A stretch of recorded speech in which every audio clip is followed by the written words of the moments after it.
ଥରେ କୁଆଡ଼ୁ ଗୋଟାଏ ମୁଣ୍ଡହୀନ ଡାହାଣୀ ଗୋଟାଏ ଗାଁ ଭିତରକୁ ପଶି ଆସିଲା।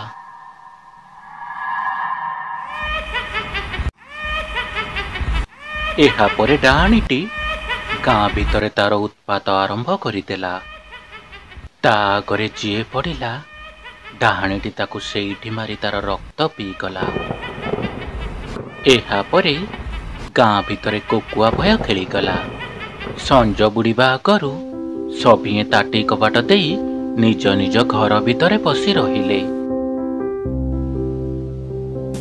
ଆରେ କୁଆଡ଼େ ଗଲ? ଶୀଘ୍ର ପଳେଇ ଆସ। ଘର କବାଟ ଦେଇ ଏଇଠାକୁ ପଳେଇ ଆସ। ଯାହା ହେଉ ଭଗବାନ ଆମକୁ ବଞ୍ଚାଇ ଦେଲେ। ଡାହାଣୀଟି ଦେଖିଦେଇଥିଲେ ଆମର ରକ୍ତ ପିଇ ମାରି ଦେଇଥାନ୍ତା। ବୁଝିଲ ନରେଶ ଭାଇ, କାଲି ରାତିରେ ସେ ମୁଣ୍ଡହୀନ ଡାହାଣୀଟି ଆମରି ଘର ସାମ୍ନା ଦେଇ ଗଲା। ଭାଗ୍ୟ ଜୋର ଆମ ଉପରେ ତାର ଆଖି ପଡ଼ିନି। ନ ହୋଇଥିଲେ ସେଇଠାରେ ଆମକୁ ଜିଅନ୍ତା ମାରି ଆମର ରକ୍ତ ପିଇ ଦେଇଥାନ୍ତା। ଆମକୁ ଏହାର କିଛି ପ୍ରତିକାର କରିବାକୁ ହେବ, ନହେଲେ ଏହାପରେ ହୁଏତ ଦିନରେ ବି ଆମର ପିଲା ଛୁଆ ବାହାରକୁ ବାହାରିବାକୁ ସାହସ କରିବେନି।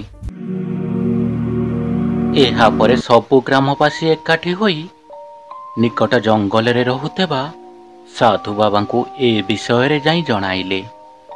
ସବୁ ଶୁଣି ସାଧୁ ବାବା କିଛି ସମୟ ନୀରବରେ ବସିଲେ। ଏହାପରେ ସାଧୁ ବାବା କହିଲେ, ସେ ହେଉଛି ଗୋଟାଏ ଅଭିଶପ୍ତ ଡାହାଣୀ। ଅଭିଶାପ ପାଇ ସେ ଡାହାଣୀ ହୋଇ ଏଠି ସେଠି ଘୁରି ବୁଲୁଛି। ଯଦି କିଏ ଡାହାଣୀର ସେଇ କଟା ମୁଣ୍ଡକୁ ତା ବେକରେ ଯୋଡ଼ି ଦେଇପାରିବ, ତେବେ ଡାହାଣୀଟି ତାର ଅଭିଶାପରୁ ମୁକ୍ତ ପାଇବ। ଏଥିସହିତ ଏ ଗାଁ ଉପରେ ବହୁଥିବା ବିପଦଟା ସବୁଦିନ ପାଇଁ ଦୂର ହୋଇପାରିବ। ଏହାପରେ ମନରେ ସାହସ ସଞ୍ଚୟ କରି ଗାଁ ମୁଖିଆ ରଘୁ ଏବଂ ବିନୋଦକୁ ସଙ୍ଗରେ ଧରି ଜଙ୍ଗଲ ଭିତରକୁ ଡାହାଣୀର ମୁକାବିଲା କରିବାକୁ ବାହାରିଗଲେ। ସରପଞ୍ଚ ମହାଶୟ, ମୁଁ ମୋ ଜୀବନରେ କେବେ ବି ମିଛ କହିନି। ମୁଁ ଭାବୁଛି ମୁଁ ଯଦି ଡାହାଣୀର କଟା ମୁଣ୍ଡକୁ ତା ବେକରେ ଯୋଡ଼ିଦେବି, ତେବେ ଆମ ଗାଁରୁ ବିପଦଟା ଦୂର ହୋଇଯିବ। କିନ୍ତୁ ଆମେ ତୁମ କଥାରେ କିପରି ବିଶ୍ୱାସ କରିବୁ? ତୁମେ ଜଣେ ସତ୍ୟନିଷ୍ଠ ବ୍ୟକ୍ତି ବୋଲି। ମୋତେ ଥରେ ସୁଯୋଗ ଦିଅନ୍ତୁ ସରପଞ୍ଚ ମହାଶୟ। ଏ ଗାଁ ଉପରୁ ବିପଦଟାକୁ ହଟାଇବାକୁ ଯାଇ ମୁଁ ନିଶ୍ଚୟ ଏ କାମ କରିବି। ଆପଣ ଦୁଇଜଣ ଏଇଠାରେ ଠିଆ ହୋଇ ଡାହାଣୀକୁ ବଡ଼ ପାଟିରେ ଡାକିବେ। ମୁଁ ଏଇ ଗଛ ପଛରେ ଲୁଚି ରହିଥିବି। ଯେମିତି ଡାହାଣୀଟି ଆପଣଙ୍କ ସମ୍ମୁଖକୁ ଆସିବ, ମୁଁ ପଛରୁ ଲୁଚି ଲୁଚି ଯାଇ ତା କଟା ମୁଣ୍ଡଟାକୁ ତା ବେକରେ ଯୋଡ଼ିଦେବି। ଏହାପରେ ଉପାୟ ମୁତାବକ ସରପଞ୍ଚ ବାବୁ ସେଠାରେ ଡାହାଣୀକୁ ବଡ଼ ପାଟିରେ ଡାକିବାକୁ ଲାଗିଲେ। ଖୁବ୍ ଅଳ୍ପ ସମୟ ଭିତରେ ଭୟଙ୍କର ରଡ଼ିଟାଏ କରି ମୁଣ୍ଡହୀନ ଡାହାଣୀଟି ସରପଞ୍ଚଙ୍କ ଆଗକୁ ମାଡ଼ି ଆସିଲା।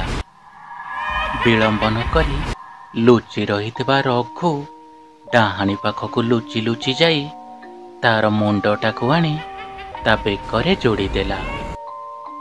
କିନ୍ତୁ କିଛି ବି ଘଟିଲା ନାହିଁ। ଓଲଟା ଡାହାଣୀଟି ପ୍ରତିଶୋଧ ପରାୟଣ ହୋଇ ରଘୁକୁ ସେଇଠାରେ ହିଁ ମାଡ଼ି ବସିଲା। ହଠାତ୍ କୁଆଡ଼ୁ ଥିଲା ରଘୁର 4 ବର୍ଷର ପୁଅ ସେଠାରେ ଆସି ପହଞ୍ଚିଗଲା। ଖୁବ୍ ସାବଧାନତାର ସହିତ ଡାହାଣୀର କଟା ମୁଣ୍ଡଟାକୁ ତାର ବେକରେ ଲଗାଇଦେଲା। ଏହାପରେ ଡାହାଣୀଟି ସାପମୁକ୍ତ ହୋଇ ତାର ପୂର୍ବ ରୂପକୁ ଫେରି ଆସିଲା। ଡାହାଣୀଟି ଖୁସି ହୋଇ ଏହାପରେ ସମସ୍ତଙ୍କୁ ଧନ୍ୟବାଦ ଦେଲା।